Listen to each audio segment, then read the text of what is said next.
Así que el mensaje de Dios, mis hermanos, es la palabra de Dios. Y la palabra de Dios es la que fundamenta nuestra fe.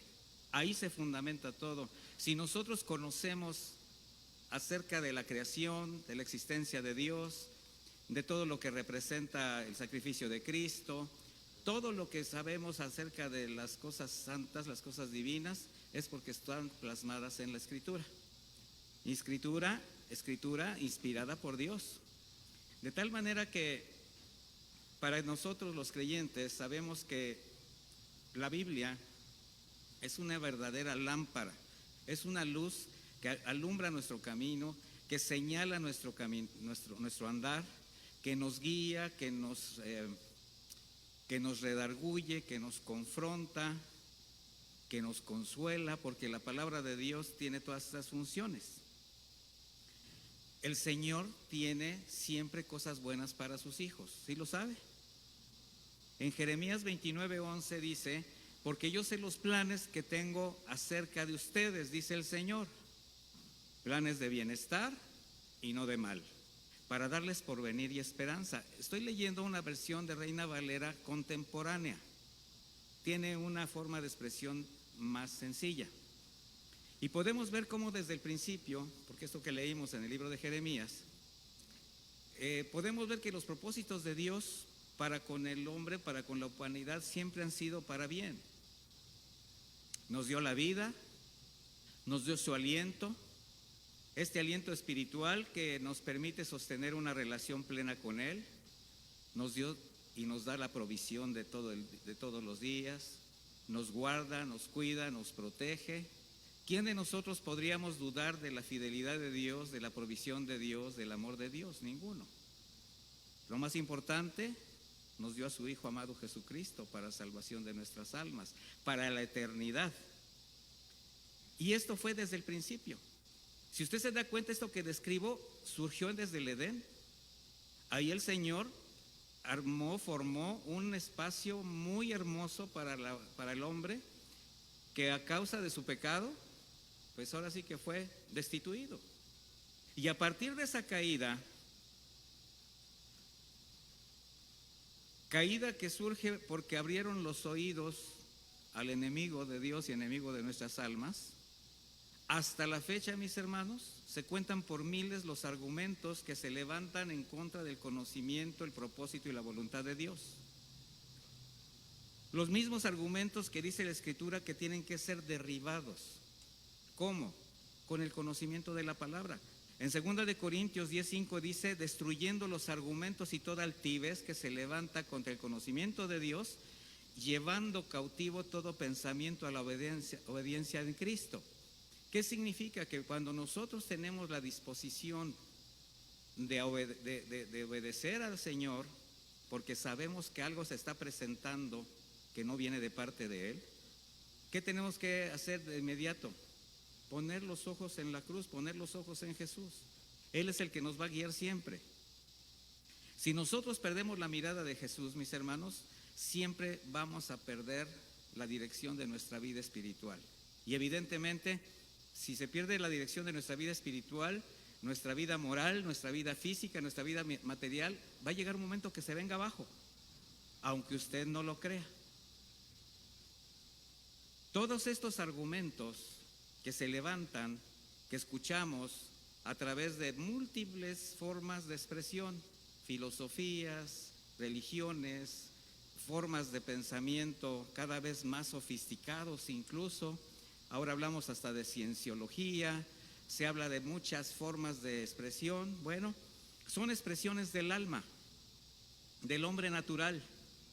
El alma es el lugar donde se anida el intelecto, mis hermanos, los sentidos, los sentimientos, las emociones. Y estas son las cosas que permiten al hombre una percepción de su entorno. También son las que dan lugar a sus reacciones. Ese es el alma. Y estos argumentos que el alma expresa, estoy hablando de quien no conoce a Dios, siempre van a ser convenientes a una conciencia irregenerada, una conciencia corrupta, una conciencia susceptible a lo que le demanda su sensualidad. Y esto les ciega el entendimiento. ¿Sí me estoy dando a entender, mis hermanos? Nuestro propio corazón nos traiciona. Nosotros no tenemos una capacidad plena de poder dominar esto si Dios no está con nosotros. En Efesios 4:17, el apóstol Pablo, acompáñenme por favor, dice así: pero esto quiero decirles en el nombre del Señor, y en esto quiero insistir: no vivan ya como la gente sin Dios, que vive de acuerdo a su mente vacía. Esa gente tiene el entendimiento entenebrecido por causa de la ignorancia que hay en ellos y por la dureza de su corazón. Viven ajenos de la vida que proviene de Dios. Después que perdieron toda sensibilidad, se entregaron al libertinaje para cometer con avidez toda clase de impurezas. Bueno, está hablando precisamente de quienes no conocen al Señor. Por eso le dice a la iglesia: ustedes ya no vivan de acuerdo a esos principios. ¿Por qué? Porque nosotros ya tenemos la mente de Cristo. Se presume que al haber sido nacidos de nuevo, somos regenerados. El Espíritu Santo gobierna nuestros actos, nuestras reacciones, está por encima de toda emoción. El Espíritu tiene que estar por encima de la carne, ¿sí o no? Y entonces eso nos da la posibilidad de ya no vivir como vivíamos antes, porque este pasaje nos describe perfectamente de cómo éramos. De ahí nos rescató el Señor, y esa era una terrible condición, alejados de Dios principalmente, y eso no permite al hombre verse tal como es. Una conciencia entenebrecida que no reconoce su verdadera realidad espiritual. ¿Sí se dan cuenta que la gente que no conoce al Señor, aunque usted le presente a Cristo y esté viendo el resultado de sus decisiones, como que parece que no se da cuenta o no quiere darse cuenta de cómo se va hundiendo? ¿Sí ha visto eso? Y aún con todo y eso siguen pretendiendo salir adelante solos. Bueno, ¿por qué? Pues porque están seducidos por un corazón que es engañoso, perverso, corrupto,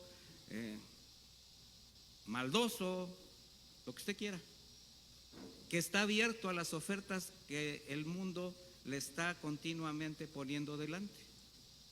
Vivimos en un mundo que nos está ofertando siempre algo, que nos quiere separar, desviar la atención del Señor. Y ahora en este tiempo las generaciones cada vez son más agresivas, desde los más pequeños hasta la persona de más edad. Todos estamos agredidos por diferentes formas de pensamientos, de argumentos. Eso hace que perdamos una dirección, que perdamos sensibilidad y que empecemos a disvariar. El profeta Isaías, en Isaías 5:20 dice: hay a los que a lo malo le dicen bueno y a lo bueno malo, que hacen de la luz tinieblas y de la tinieblas luz, que ponen lo amargo por dulce y lo dulce por amargo. Y eso es cuando el corazón engaña, mis hermanos. Empezamos a ver atractivo lo que nos está destruyendo. En alguna otra enseñanza les decía: cuando uno tiene el pensamiento de esa manera, los argumentos que nos nublan el entendimiento, hasta somos capaces de tomar veneno y no nos estamos dando cuenta de lo que está pasando. Y eso es algo que continuamente hacemos. Usted dice: no, pues yo no tomo veneno. Si toma veneno, mi hermano. Cada vez que abre sus oídos, que abre su corazón a las cosas que le contaminan, que le alejan de Dios, que le producen incluso dar un mal ejemplo, un mal testimonio a su familia, se está envenenando usted y está envenenando a las personas que lo ven. ¿Sí se da cuenta del riesgo de desviarse? Porque finalmente nosotros tenemos una responsabilidad con todos los que vienen detrás de nosotros, con los que vienen creciendo, especialmente nuestros hijos. Una conciencia cegada por el pecado se deja llevar por su naturaleza y pierde toda facultad de ver su realidad en todo sentido espiritual y moral. Y como creyentes, ahora sí sabemos, como decía Pablo, ustedes ya no vivan de esa manera. ¿Por qué? porque sabemos que solamente fue por el reconocimiento de nuestra condición espiritual, el haber reconocido nuestro pecado y arrepentirnos, que nos permitió evaluar nuestra propia conciencia delante de Dios. Eso fue lo que hizo el Evangelio cuando se nos presentó. Evaluamos nuestra condición espiritual. Fuimos convencidos de pecado, ¿verdad? Confrontados con el único mensaje que convence de pecado, de justicia y de juicio. ¿Cuál es ese mensaje? El Evangelio. ¿Quién es el que convence? El Espíritu de Dios. Mire, la confrontación de la conciencia es un cara a cara entre la condición natural del hombre y la voluntad de su Creador. Es un cara a cara, donde sus argumentos, estoy hablando de los argumentos del hombre natural, al ser expuestos ante la palabra de Dios, pues se van a ver totalmente adversos a sus intereses. Van a decir, no, pero pues es que si yo vivo así, si yo soy así, ¿por qué me dices que tengo que ser diferente? ¿Sí se ha dado cuenta que así es como se defiende la gente? Es que yo así soy. De hecho, no nada más lo dicen personas que ya no conocen al Señor. Hay personas que ya conocen a Dios, que ya conocen la palabra y que no son capaces de ceder su voluntad. Hasta dicen, es que así me hizo Dios. Y como les digo, bueno, Dios no hace porquerías. Entonces, no podemos decir que Dios nos hizo o nos está guiando, nos está llevando de la mano si estamos cometiendo cosas que ofenden al mismo Dios. ¿Sí se da cuenta de eso? Y esto le causa un gran conflicto al hombre, la confrontación de su conciencia. Pero así fue desde el principio, donde a través de profetas el Señor confrontó a su pueblo, ¿verdad? Condenó al mundo con un mensaje que siempre ha sido constantemente rechazado. Ahora, bajo la gracia, el Evangelio de Cristo es el mensaje más confrontante para toda sociedad humana, pero también es el más rechazado. Mire, la gente puede aceptarte cualquier argumento, cualquier filosofía, cualquier religión, cualquier movimiento espiritual que te permita seguir pecando y hacer cosas como para lavar un poquito tu conciencia. Y el Evangelio de Jesucristo es rechazado. ¿Por qué? Porque pone al descubierto la verdadera condición espiritual y moral de la persona.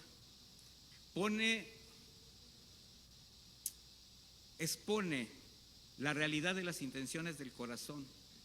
Saca a la luz situaciones, conductas que la mayoría de la gente prefiere tener encubiertas. Yo le voy a hacer una pregunta.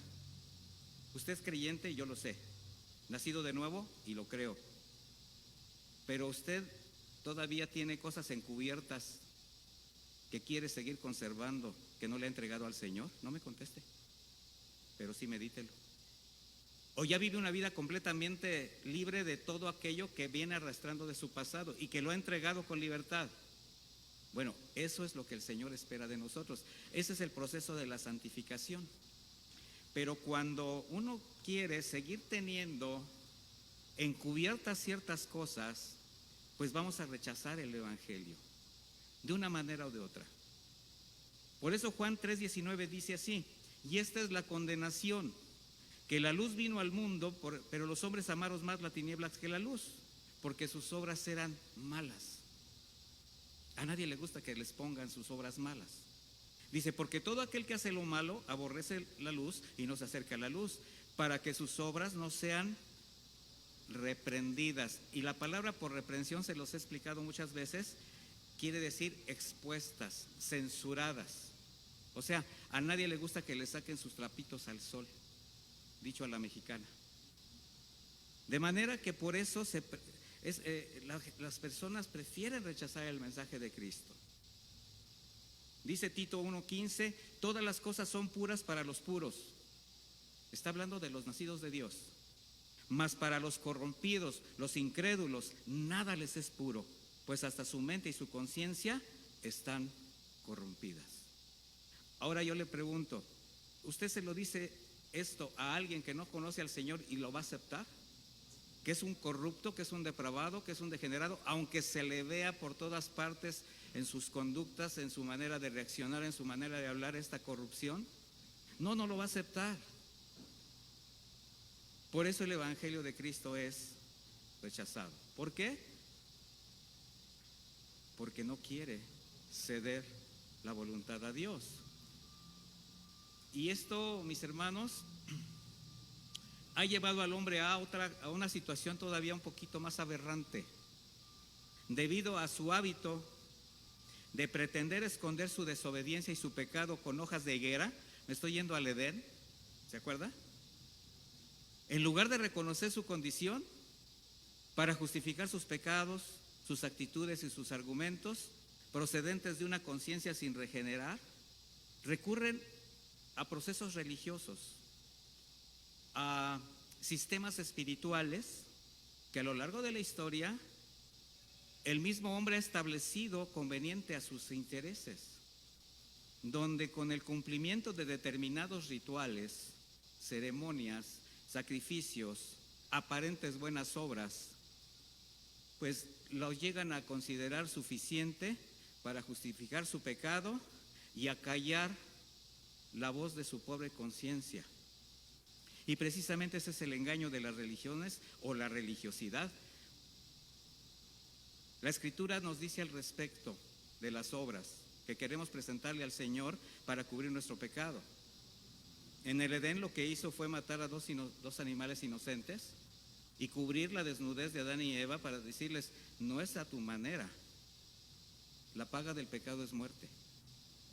Y Hebreos 10:1 dice: porque la ley, está hablando de las reglas, de las obras, teniendo la sombra de los bienes venideros y no la forma misma de estas realidades, nunca puede, por medio de los mismos sacrificios que se ofrecen continuamente de año en año, hacer perfectos a los que se acercan.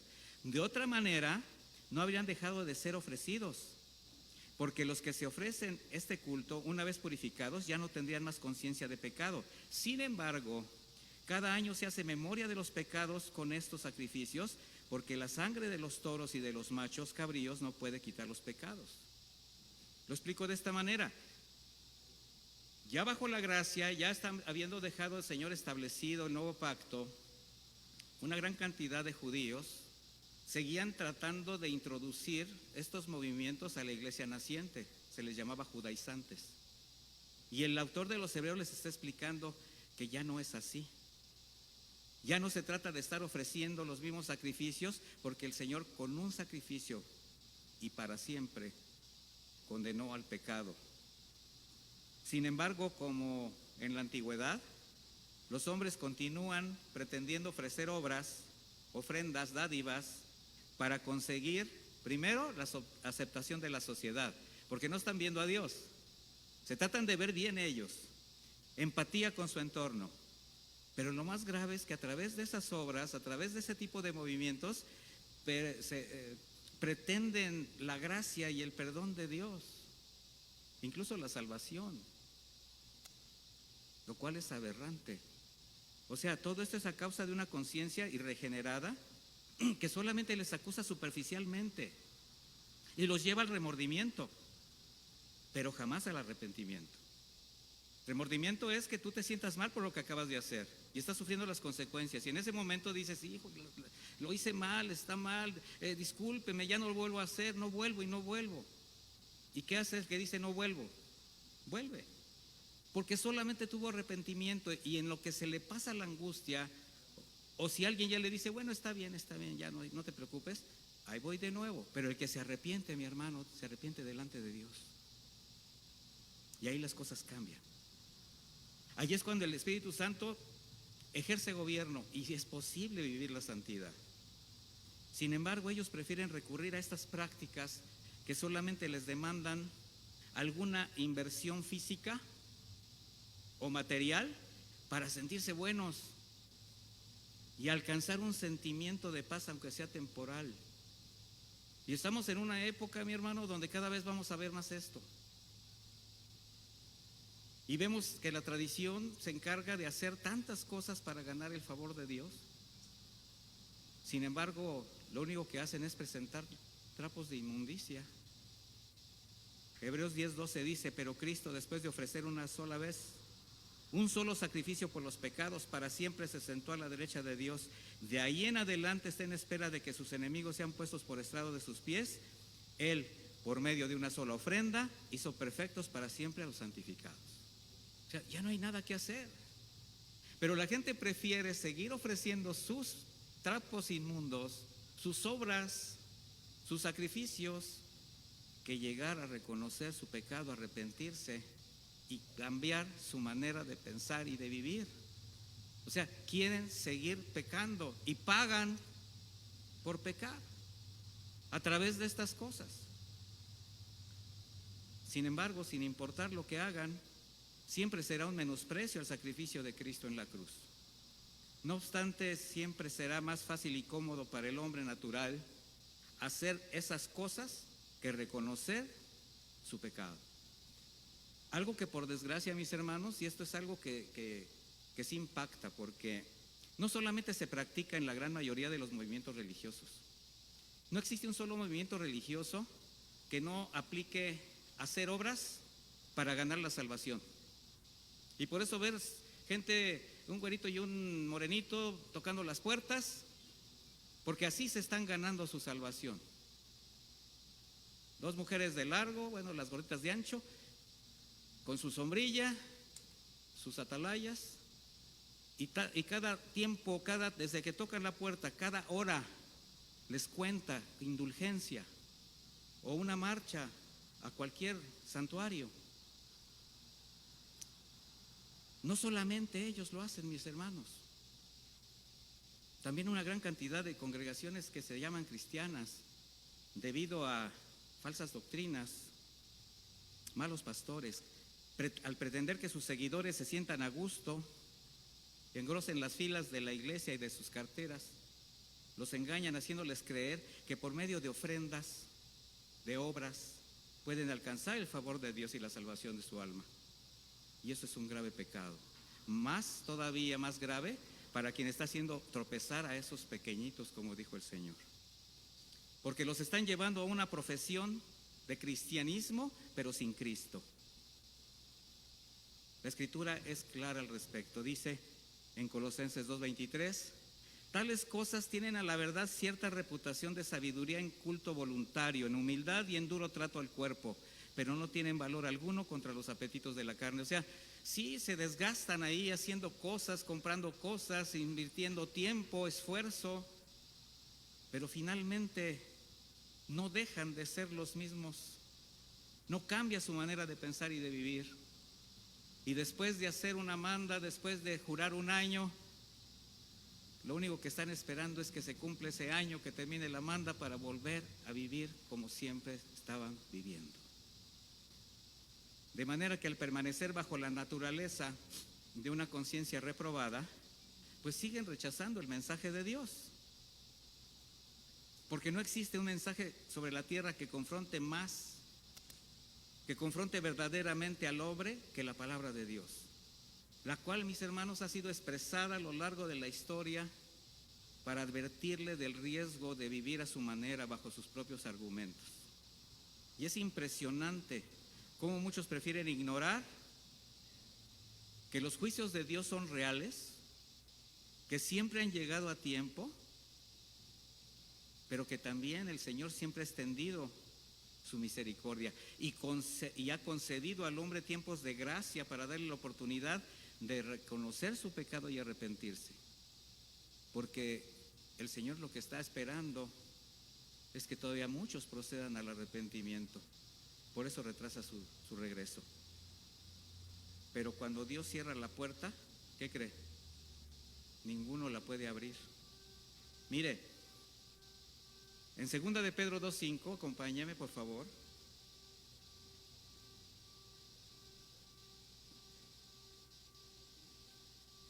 Pedro dice así: y tampoco perdonó al mundo antiguo, sino que protegió a Noé, quien proclamó la justicia, y a otras 7 personas, y luego envió el diluvio sobre el mundo de los impíos. Mire, los juicios de Dios sobre la humanidad por su tendencia de desobedecer a causa del pecado siempre han llegado, pero el Señor siempre le ha dado oportunidad de que cambie sus caminos. En Génesis 6:5 vamos a ver algunos ejemplos de lo que hace el mensaje del Señor, que es el mensaje de Dios. Dice, el Señor vio que la maldad del hombre era mucha en la tierra y que toda tendencia de los pensamientos de su corazón eran de continuo mal. Entonces el Señor lamentó haber hecho al hombre en la tierra y le dolió en su corazón y dijo al Señor, arrasaré de la faz de la tierra los seres que he creado, desde el hombre hasta el ganado, los reptiles y las aves del cielo, porque lamento haberlos hecho. Pero Noé halló gracia ante los ojos del Señor.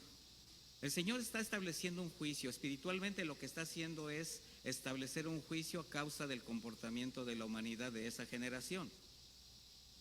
Pero aquí vemos cómo también siempre el Señor se ha guardado un remanente santo, ¿verdad? Y aunque fue Noé, fíjese, Noé fue la única persona de una generación que halló gracia delante de Dios. Y por la conducta de Noé, el testimonio de Noé, evidentemente, pues su familia estaba con él. Sin embargo, durante el tiempo de la construcción del arca, fue ese tiempo de gracia donde esa generación tuvo la oportunidad de reconocer sus malos caminos, arrepentirse y alcanzar salvación. Así, de la misma manera, el Señor continúa extendiendo su misericordia. Mire, dice Génesis 7:6 que Noé era de 600 años cuando el diluvio de las aguas vino sobre la tierra, pero era de 480 años cuando comenzó la construcción. 120 años. Obviamente no son los tiempos que ahora vivimos. ¿Quién quiere vivir 600 años? Yo creo que ya ni siquiera nos dan ganas, ¿verdad? Pero bueno. Tiempo de gracia concedido por Dios, donde siempre ha enviado un mensajero que advierta la necesidad de volver los ojos a Dios, de obedecer los mandamientos. Ahora estamos en un tiempo de gracia, mis hermanos, donde solamente el Padre sabe cuándo habrá de regresar Jesús por su iglesia y para juzgar a la humanidad. Sin embargo, ahora existe un arca espiritual, la salvación por gracia por medio de Jesús. Y también hay un mensajero para pregonar el mensaje. ¿Quién es? La iglesia, mi hermano. Noé durante 120 años fue un pregonero de justicia, como dice Pedro, quien por la fe fue obediente para llevar a cabo todo lo que Dios le mandó, pese a lo que representó para él y su familia. Mire, a pesar de la magnitud y de lo extraño del mandato, que generó constantes burlas a quienes lo veían construyendo una embarcación de ese tamaño en el desierto, cuando ni siquiera se conocía la lluvia. La tierra se humedecía por un vapor que subía. O sea, no sabían que iba a llover, no sabían que existía la lluvia, y ya Noé les estaba diciendo que iba a venir un diluvio y que estaba construyendo un arca en el desierto. ¿Qué cree que generó eso? Burla. Y él les decía, arrepiéntanse. Fue un pregonero de justicia. El Señor usó a Noé como instrumento de justicia y salvación, un hombre de fe, un siervo obediente. Y ahora en estos tiempos, ¿quién cree que el Señor espera que sea ese hombre de fe y siervo obediente? Nosotros, mi hermano. Porque como en los días de Noé, conforme el mundo avanza, la maldad aumenta, el hombre, por ejercer su libre albedrío, en nombre del progreso, de la inclusión, pues se sigue corrompiendo, se sigue degenerando, pervirtiendo, y lo más lamentable, se sigue perdiendo. Pero tú vas con los argumentos del Señor, con el mensaje de salvación, a esa gente postmodernista, New Age, Open Mind, y te dicen, estás loco, eres un retrógrado, eres un fanático. Pero el Señor está ofreciendo una oportunidad. Y esa es la verdadera iglesia del Señor, que le ha dado esa confianza para proclamar el único mensaje con dimensión de eternidad, mis hermanos. Es un mensaje de vida o muerte, para que quien lo crea no se pierda. Parece dramático lo que estoy diciendo, pero si alguien se va de este mundo sin Cristo en el corazón, es terrible.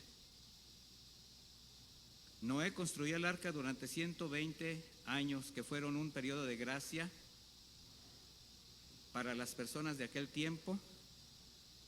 Desgraciadamente no hicieron caso al llamado de Dios. Ahora le voy a decir algo. ¿Qué diferencia hay entre la generación de aquellos tiempos y la que vivimos? Jesucristo mismo hizo una temible advertencia de cómo y cuándo sería el juicio que viene. Vaya conmigo a Mateo 24:36, por favor.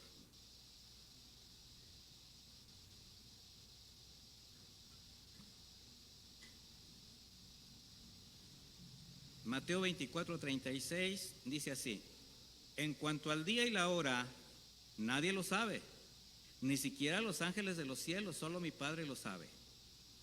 La venida del Hijo del Hombre será como en los días de Noé. ¿En los días de qué? De Noé. Pues así como en los días antes del diluvio la gente comía y bebía, y se casaba y se quedaba en casamiento. ¿De qué está hablando? De disfunción social, matrimonial, comida, bebida. Dice, hasta el día que entró Noé en el arca, y no entendieron hasta que vino el diluvio, y se los llevó a todos. Así también será la venida del Hijo del Hombre. Pero este mensaje es rechazado. ¿Por qué rechazaron el mensaje a través de Noé? Porque confrontaba su conciencia, porque exponía su forma de vivir, sus argumentos corruptos, porque censuraba su inmoralidad. Sin embargo, Noé no se avergonzó, ni traicionó, ni diluyó el mensaje del Señor, porque lo predicaba al tiempo que construía un arca. El Señor siempre ha sido justo, enviando proclamadores de su justicia. Otro caso que vemos es Jeremías, profeta del Señor, que jamás experimentó la simpatía de su generación. ¿Sabía usted que a Jeremías nunca lo quisieron en ninguna parte? Algunos de nosotros tampoco, ¿verdad? Y no nos llamamos Jeremías. ¿Pero por qué cree? A causa de lo mismo. Muchos nos sentimos rechazados y vienen hermanos, hermanas amadas y me dicen, es que pastor, ya casi no me queda familia y las amistades. Y así es. Yo personalmente les puedo decir que nada más tengo al Señor y a ustedes, pero es más que suficiente. Él jamás dejó de expresar la voluntad de Dios al pueblo de Israel. Confrontó su pecado, confrontó a las autoridades religiosas y no le importaron las consecuencias. Vaya conmigo a Jeremías 6:10, por favor. Vamos a ver un poquito solamente.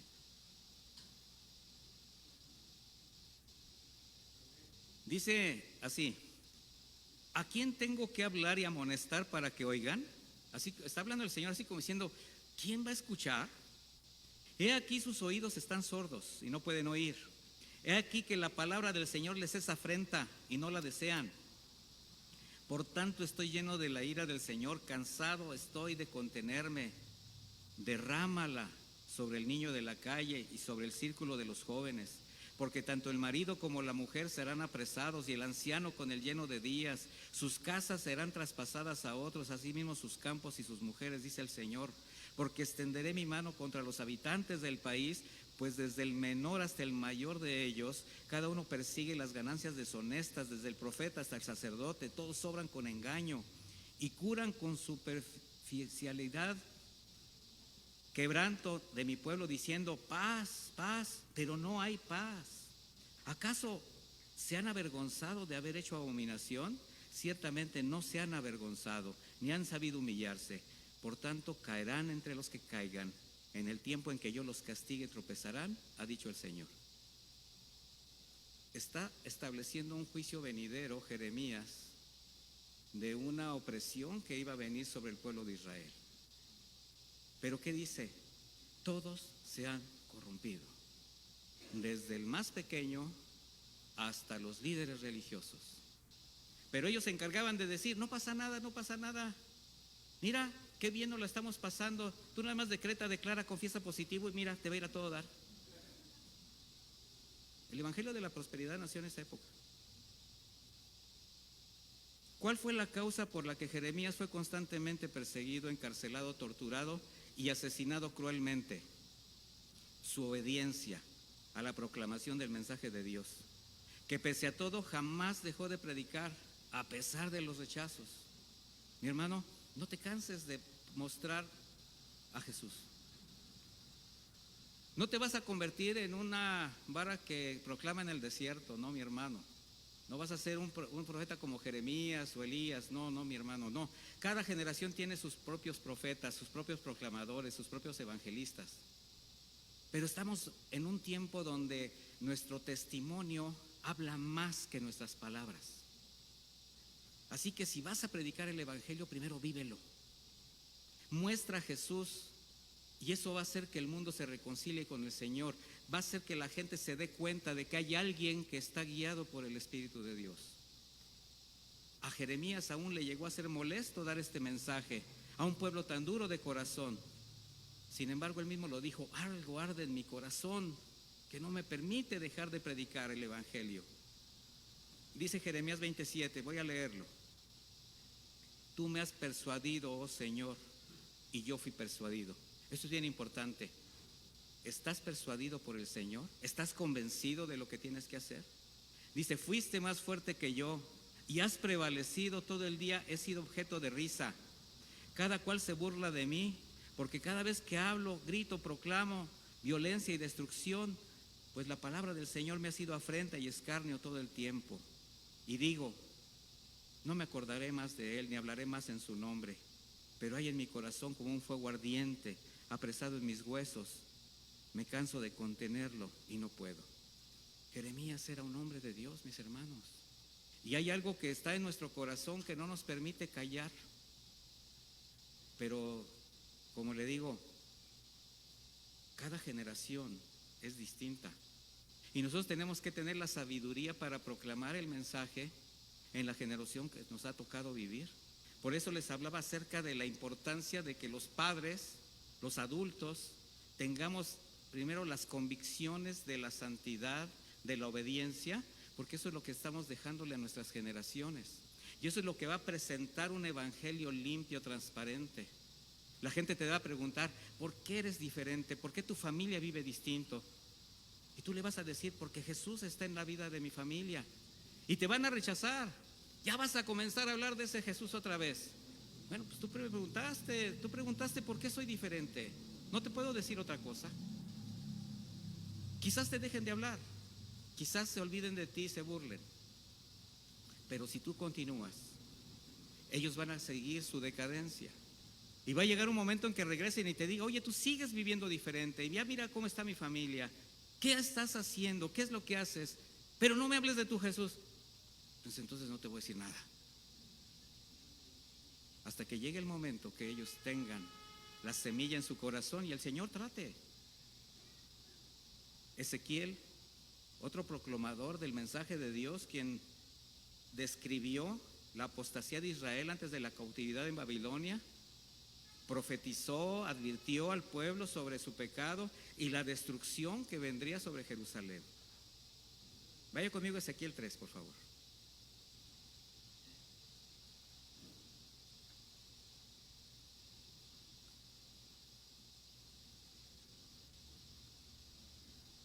¿Ya lo tiene? Versículo 1. Me dijo, hijo de hombre. El Señor siempre nos va a poner en nuestro lugar, ¿eh? Nunca nos va a decir gran profeta, gran apóstol, gran pastor. Hijo de hombre. Así como le dijo a Pedro, Jonás, hijo de Simón, o Simón, hijo de Jonás. Hijo de hombre, come lo que hayas, come este rollo y ve y habla a la casa de Israel. ¿Se da cuenta del proceso?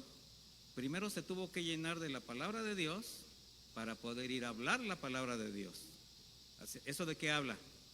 De que tenemos que prepararnos. Bueno, y abrí mi boca y me hizo comer aquel rollo y me dijo, hijo de hombre, alimenta tu vientre. Esto significa sáciate internamente. Llena tus entrañas de este rollo que yo te doy. Y lo comí y fue en mi boca dulce como miel. Mire, quien recibe el mensaje de Dios con ese deseo de conocer, obedecer su voluntad, la palabra siempre será dulce como la miel. Siempre. Aunque en ella encuentre para sí mismo la confrontación a su propio pecado. Porque lo primero que hace la Escritura es tratar con nosotros, mis hermanos. Y trata primero con sus siervos. ¿Tú eres siervo de Dios? El Señor va a tratar primero contigo. Te va a mostrar todo lo que tienes que entregar. Te va a demandar. ¿Por qué? Porque te va a santificar. ¿Para qué? Para que puedas llevar el mensaje a otros. Para que tengas credibilidad.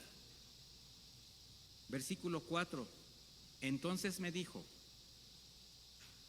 oh hijo de hombre, ve, acércate a la casa de Israel y háblales mis palabras. Porque no eres enviado a un pueblo de habla misteriosa ni de lengua difícil, sino a la casa de Israel. No a muchos pueblos de habla misteriosa y de lengua difícil, cuyas palabras no entiendes. Si a ellos te enviara, ellos sí te escucharían. Está hablando de otro tipo de pensamientos. Dice, te estoy enviando con Israel. Dice, pero los de la casa de Israel no te querrán escuchar, porque no me quieren escuchar a mí. Porque todos los de la casa de Israel son de frente dura y tienen el corazón empedernido.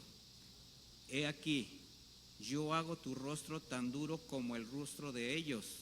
Hago tu frente tan dura como su frente. Yo hago tu frente como el diamante que es más duro que el pedernal. Tú no les temerás ni te atemorizarás ante ellos, porque son una casa rebelde. Me dijo además: oh hijo de hombre, toma en tu corazón todas mis palabras que te diga, escucha con tus oídos, acércate a los cautivos, a los hijos de tu pueblo, y háblales diciendo: así ha dicho el Señor Dios. Ya que sea escuchen o dejen de escuchar. O sea, ya sea que te hagan caso o no, tú predícales. O sea, fíjese, le está diciendo: te estoy enviando a un pueblo duro, a un pueblo que no quiere escuchar mis palabras. Estamos en una generación igual, mis hermanos. Así fue enviado Ezequiel a confrontar a un pueblo que no quería escuchar el mensaje de Dios. Fue advertido de la dureza de su corazón, pero eso no fue motivo o pretexto para desanimarse. Cuando tú te dices: no, ¿sabes qué? Es que esta persona es bien dura, te va a rechazar, te va a decir groserías. No, pues entonces, ¿a qué voy? Mire, usted no se imagina lo que a veces uno tiene que pasar cuando el Señor lo manda a uno a predicar el Evangelio. Pero también hay veces que el Señor nos detiene. ¿Sabes qué? No es tiempo para esta persona. O sea, el Señor tiene esa parte tan especial de mostrarnos la condición espiritual de las personas. Pero para Ezequiel, con todo esto, ¿verdad? Él no se desanimó, simplemente obedeció. Incluso a través de Ezequiel, el Señor denunció a los falsos pastores de Israel. Esto nos lleva a entender que habrá ocasiones en que presentar el mensaje del Señor va a ser con lágrimas, mis hermanos, con esfuerzo, y no necesariamente puedes ver el fruto de tu trabajo. Pero eso no te tiene que desanimar. Muchos se desaniman cuando no hay una respuesta inmediata porque les predicaron a las personas. Y a veces yo les tengo que preguntar el nombre. ¿Usted cómo se llama, hermano? No se desanime. Pues me llamo Pancho. Entonces no se llama Espíritu Santo, ¿verdad? No. Bueno, pues usted predique, le sembre la semilla y deje que el trabajo lo haga el Espíritu Señor, ¿verdad? Por eso la predicación del Evangelio tiene que ser expuesta de manera completa, veraz, sin la expectativa de que quien recibe el mensaje cambie de inmediato, o persuadido del deseo de llenar espacios para causar crecimientos sensacionalistas. Tampoco, mi hermano. Jamás tenemos que olvidar que la salvación es de Cristo y es personal, y que es el Espíritu Santo quien confronta, convence de pecado y lleva al que cree al arrepentimiento. Pero cuando se predica el Evangelio con dobles intenciones, mi hermano, seguramente el mensaje va a ser manipulado para lograr fines personales. Y eso es lo que hacen los malos ministros, los malos pastores.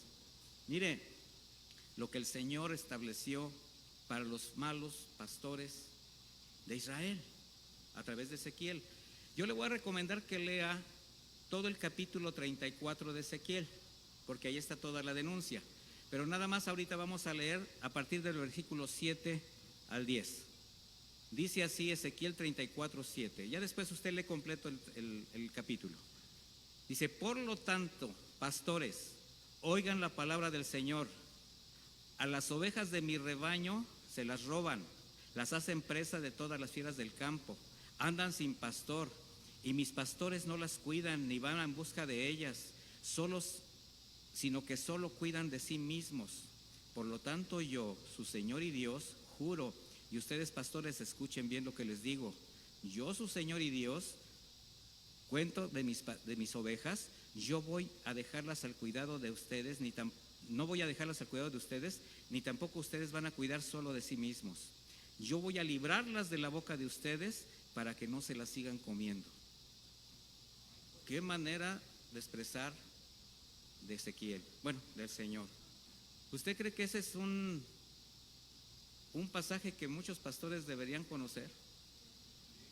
Bueno, el Señor sabía de antemano que el mensaje dado a Ezequiel para ser predicado a su pueblo por la condición espiritual sería rechazado porque los iba a confrontar. Pero Ezequiel, como genuino siervo de Dios, simplemente sabía que tenía que predicar las verdades. Y en el Nuevo Testamento encontramos también a quienes fueron enviados a proclamar el Evangelio y lo hicieron a pesar de las circunstancias que vivieron. Hubo un hombre llamado Juan que fue enviado por Dios para preparar el camino del Señor, pero al mismo tiempo, con su mensaje, confrontaba al pueblo, a los líderes religiosos, incluso al rey de Israel. Dice Mateo 3:1, acompáñenme.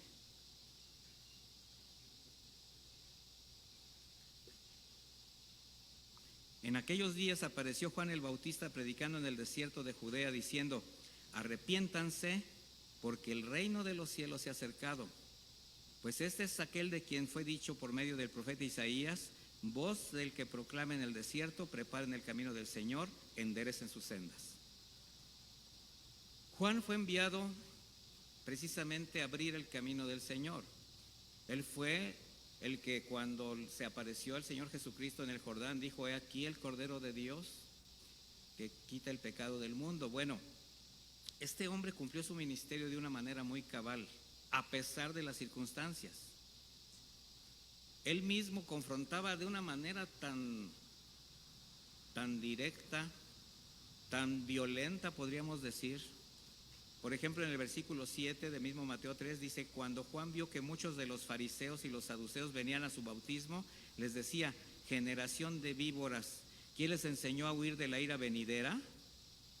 ¿Por qué cree que le dijo a los saduceos, le dijo a los fariseos esto cuando se supone que se acercaban porque estaba bautizando él? Porque estos religiosos estaban considerando que el acto de bautizarse era un ritual más para santificar sus vidas a lo que estaban ellos acostumbrados, a sus tradiciones. Y él está diciendo: ¿quién les dijo que viniendo simplemente a mojarse, a darse un remojón, van a librarse de la ira venidera? Y les dice en el versículo 8: produzcan pues frutos dignos de arrepentimiento. O sea, para que ustedes puedan librarse de la ira venidera, primero arrepiéntanse. Y no piensen decir dentro de ustedes: Abraham tenemos por padre, porque yo les digo que aún de estas piedras Dios puede levantar hijos a Abraham. El hacha ya está puesta a la raíz de los árboles, por tanto, todo árbol que no da buen fruto es cortado y echado al fuego. Esto tiene que ver, mis hermanos, precisamente con el carácter de la persona que se acerca al Señor. Hay quien sigue pensando que a través de rituales, a través de ciertos mecanismos, va a obtener el favor de Dios o va a librar lo que viene delante, pero no es así. Bueno, tal pasión con la que predicó Juan, que confrontó al mismo Herodes, pues hizo que perdiera la vida, ¿verdad? ¿Por qué rechazaron el mensaje de Juan el Bautista? Porque los confrontaba. La palabra de Dios tiene muchas directrices, muchas funciones. En Hebreos 4:12 dice que la palabra de Dios es viva y eficaz y más cortante que las espadas de 2 filos, que penetra hasta partir el alma y el espíritu, las coyunturas, los tuétanos, y discierne los pensamientos y las intenciones del corazón. ¿Qué hace la Escritura? Precisamente eso, abrir el corazón, estoy hablando de una manera espiritual, para sacar a la luz las obras que tienen que ser reprendidas, las que tienen que ser expuestas, las que no queremos entregar, las que no queremos sacar. Y yo le voy a decir algo, mi hermano, constantemente el Señor nos está atravesando el corazón. Constantemente el Señor nos está mostrando que hay mucha escoria que sacar. La situación está cómo respondemos ante eso. ¿Qué hacemos para que lo que Dios nos está demandando en ese momento, que reconocemos, después de un mensaje que es confrontante, viene un momento en que te sientes confrontado, te llenas de tristeza, intentas hacer un cambio, pero cuando llegas a tu casa se te olvida el mensaje y sigue siendo el mismo? Mis hermanos, no podemos ser ajenos al trabajo de la palabra de Dios, porque eso va a endurecer el corazón. ¿Por qué rechazaron a Juan el Bautista? Porque confrontaba. ¿Por qué rechazaron las enseñanzas de Jesús? ¿Por qué fueron resistidas? Porque los confrontaba. El Señor dice en Juan 1:11, a lo suyo vino y los suyos no le recibieron. ¿Por qué? Porque sus palabras taladraban su corazón. En Juan 6:60 dice, al oír estas enseñanzas, muchos de los que le seguían a Jesús le dijeron, esto que dice es muy difícil de aceptar, palabra dura es esta, ¿quién puede hacerle caso? Jesús, dándose cuenta de los que estaban burlando, les preguntó, ¿esto les ofende? La palabra es ofensiva, ¿sí o no? La palabra hiere, mis hermanos, también consuela. Pero si yo te pregunto si la palabra siempre te hace sentir a gusto, eso es un problema. La palabra no es para que te sientas a gusto, es para que te inquietes. Sí, también la palabra te va a abrazar, te va a consolar, te va a confirmar muchas cosas que estás viviendo, pero siempre va a penetrar de tal manera que te limpie. Algo te va a demandar el Señor.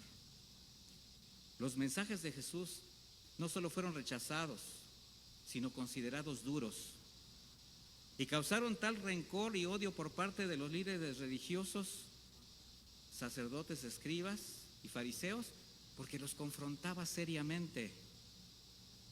En Juan 8:45 dice, pero a mí, porque les digo la verdad, no me creen. ¿Quién de ustedes me halla culpable de pecado? Y si digo la verdad, ¿por qué ustedes no me creen? El que es de Dios, escucha las palabras de Dios. Por esa razón ustedes no las escuchan, porque no son de Dios. Esto taladraba el corazón de los fariseos. De hecho, les dijo, ustedes son de su padre el diablo, ¿se recuerda? ¿Por qué? Porque su condición era una condición no regenerada. ¿Por qué rechazaron el mensaje de Pedro, Pablo, los demás apóstoles? Porque los confrontaba. Hubo un evento en que el apóstol Pedro y Juan los llevaron ante el concilio, dice Hechos 4:27, diciéndoles, ¿no les mandamos estrictamente que no enseñaran en este nombre? Y aquí que han llenado Jerusalén con su doctrina y quieren echar sobre nosotros la sangre de este hombre. Pero respondiendo Pedro y los apóstoles dijeron, es necesario obedecer a Dios antes que a los hombres. Mire, en esta ocasión, el Sanedrín, que eran pues todo este conjunto de fariseos, escribas, pues estaban ya totalmente determinados a condenar a los apóstoles. Pero hubo un hombre llamado Gamaliel, muy sabio, que fue maestro de hecho de Saulo de Tarso, quien les hace ver su error y le dice, miren, si esto viene de parte de Dios, no lo van a parar. Pero si no viene de parte de Dios, solito se va a acabar. Ya ha sucedido. Y bueno, fueron persuadidos por Gamaliel, dice el versículo 40 de Hechos 4, y llamaron a los apóstoles.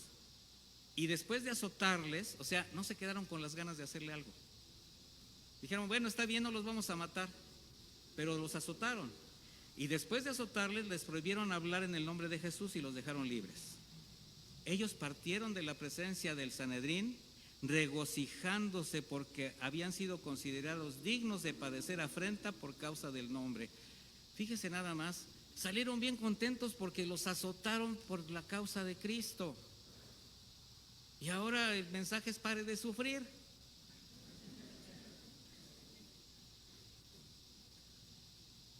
Mis hermanos, cuando el Señor trata con sus siervos, trata completo.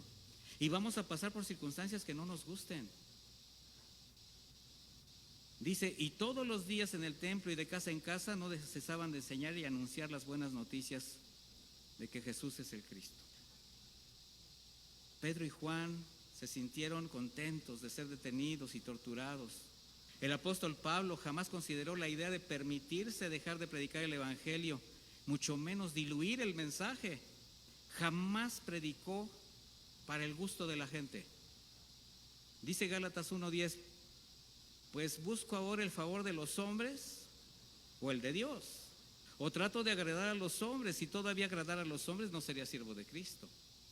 ¿Y sabe cuántos malos maestros, falsos pastores agradan a la gente para que la gente no se vaya? Porque para ellos es una grave situación que no se llenen las canastas. Dijo Pablo en 1 Corintios 9:16, porque si anuncio el evangelio no tengo de qué jactarme. ¿Por qué me es impuesta necesidad? Pues hay de mí si no anuncio el evangelio. Por eso si lo hago de buena gana tendré recompensa, y si lo hago de mala gana, de todas maneras me ha sido confiado el predicar el evangelio. O sea, no está diciendo que él predicara de mala gana, está diciendo que de una manera o de otra eso se le había confiado a él. ¿Usted cómo comparte el evangelio? ¿De buena gana o de mala gana? ¿Porque no le queda otra? ¿O porque simplemente dicen, pues me voy a ganar una indulgencia? Mis hermanos, somos los proclamadores del evangelio de Cristo para esta generación. Durante los días de Noé, de Jeremías, de Ezequiel, de los demás profetas, el mensaje fue rechazado. En el tiempo del Bautista, de Cristo, de los apóstoles, el mensaje fue rechazado porque confrontaba. En la actualidad, cuando el mensaje del evangelio se predica de manera íntegra, es rechazado porque confronta, lastima, ofende, afecta intereses personales. Quien lo hace es tachado de legalista o de falto de amor. Pero ¿cómo le dices eso a los hermanos que se van a ir al infierno? No, yo no les digo. Yo les digo que el Señor vino a darnos buenas noticias. Para todo aquel que se arrepienta, alcance la vida eterna. Y la condenación es que si Cristo es rechazado, entonces sí tendrán acceso a la ira venidera. Pero por esa causa, mis hermanos, muchos continúan seducidos. Buscan las doctrinas adulteradas que les dicen, todo va a ir bien, no va a pasar nada, vienen tiempos de abundancia, las ventanas de los cielos se van a abrir. Solo declara. Les gusta el mensaje ligero, tienen comezón de oír las fábulas de quienes manipulan la palabra por ganancia deshonesta, traicionando el mensaje de Jesús. Pero si decimos ser verdaderos hijos de Dios, proclamadores del evangelio, la comisión, como a Pablo, nos ha sido impuesta, y en obediencia llevaremos el mensaje del Señor a donde el Señor lo permita. Un mensaje que va a confrontar, que va a lastimar, que va a desnudar el alma, sin importar el credo, el nivel social, cultural o económico. Pero quien lo vaya a recibir, lo va a llevar a la convicción de pecado, el arrepentimiento, el perdón de sus pecados, y en la fidelidad de Dios tiene la vida eterna. No nos importa el rechazo, mis hermanos. No nos importa la burla, incluso el señalamiento, hasta de quienes se dicen hermanos o siervos de Dios. Llevemos el mensaje con denuedo, con amor, sabiduría, para que se escuche la verdad. Los tiempos son difíciles. Estamos viviendo los últimos tiempos. El Señor sigue dando un tiempo de gracia para que en esta generación, no sé, quizás sea la última. ¿Sí sabe usted que el Señor puede llegar en cualquier momento? Pero mientras el Señor nos permita, hagamos la parte que nos corresponde, porque hay mucha gente alrededor, mi hermano. Y no estés pensando en que evangelizar significa viajar, irte a la India, al norte, de donde vendrá tu socorro, ¿verdad? Nada más voltea alrededor. Ahí está tu familia, ahí están tus vecinos, ahí está el lugar por donde transitas, tu trabajo. Termino con esto.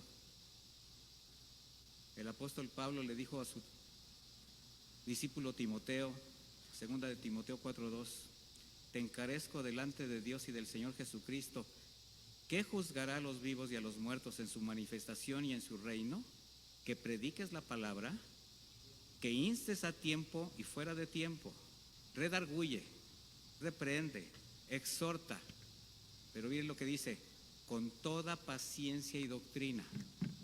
¿Qué representa esto?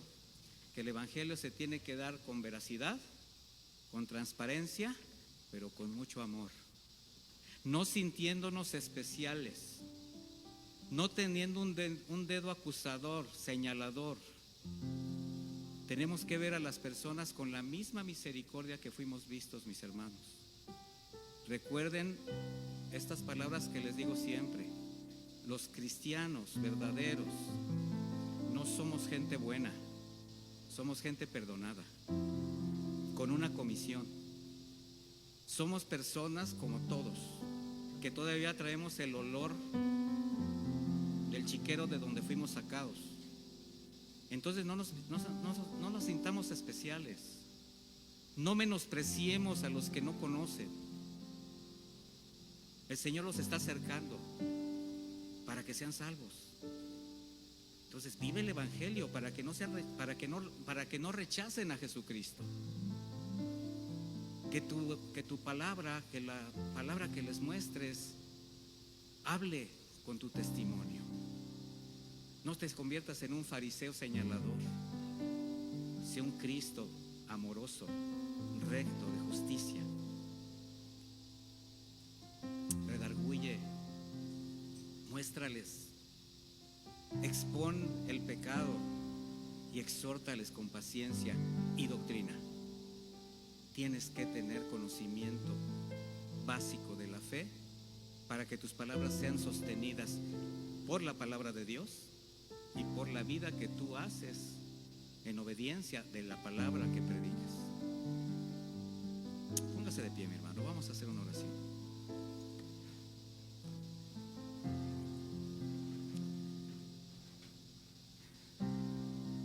Es tiempo de ver la realidad que vivimos, mis hermanos. Tiempos difíciles, tiempos finales, tiempos donde la iglesia tiene que manifestarse como esa luz, la luz para que ilumine el camino de los que están ciegos, entenebrecidos del corazón, la sal que le va a dar sabor a una vida que se corrompe, que va a dar vida. Un mensaje con dimensión de eternidad, expresado por una iglesia obediente, amorosa, sabia, que lo primero que hace es vivir el evangelio, persuadido de que siempre está delante de un Dios 3 veces santo y que daremos cuentas de todo lo que hagamos, hasta hasta de cada palabra ociosa, o sea, cada palabra que no edifique, cada actitud que lastime, porque somos los proclamadores del Evangelio del amor, el Evangelio de la salvación. Gracias, Padre, por tu palabra. Gracias te damos porque nos has mostrado nuevamente nuestra condición, pero también la condición de quienes están en nuestro entorno, que ya la conocemos, y nos estás animando a verlos con misericordia, tal como nos viste a nosotros, Señor, y convertimos en proclamadores de tu palabra, así como Noé en medio de esa perversa generación, como Ezequiel, como Jeremías, como la generación de los primeros tiempos de la iglesia naciente. Estamos en una generación que nos tocó vivir, donde cada vez la maldad aumenta, pero también tu misericordia se extiende. Así que gracias, Padre, porque nos recuerdas que la iglesia es la única portadora del mensaje de salvación que tú respaldas, que tú guardas, que tú diriges, que tú edificas. Y en ese nombre precioso de Jesucristo nos ponemos en tus manos. Te damos gracias y te rogamos, Señor, que sigas extendiendo tu misericordia a nuestras vidas, la vida de nuestras familias y la gente que nos rodea, Señor. Que realmente seamos proclamadores de tu gloria. En el nombre de Jesús. Amén y amén. Que Dios les acompañe.